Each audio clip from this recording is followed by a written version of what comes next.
খোসা সহ কাঁচা কলা ভর্তা এত মজা, একবার করে খেয়ে দেখবেন। এখানে 2টা কাঁচা কলা ধুয়ে নিয়েছি। তারপর ডাঁটা এবং উপরের অংশ কেটে নিব। তারপর এভাবে ছোট টুকরো করে কেটে নিব। কাঁচা কলা সিদ্ধ করা হোক কিংবা রান্না করা হোক, অনেক সময় কষকষ মনে হয়।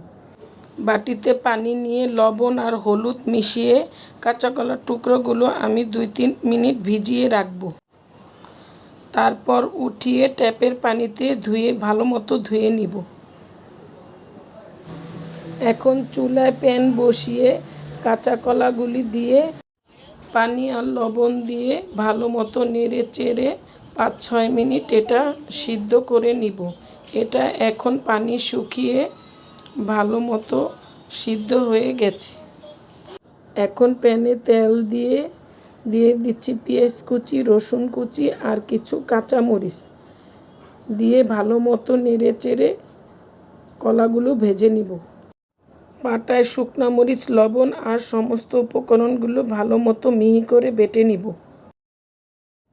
পেঁয়াজ কুচি, ধনেপাতা কুচি আর সরিষার তেল দিয়ে মাখিয়ে নিতে হবে, তবে অবশ্যই সাথে কিন্তু একটু লেবুর রস দিবেন।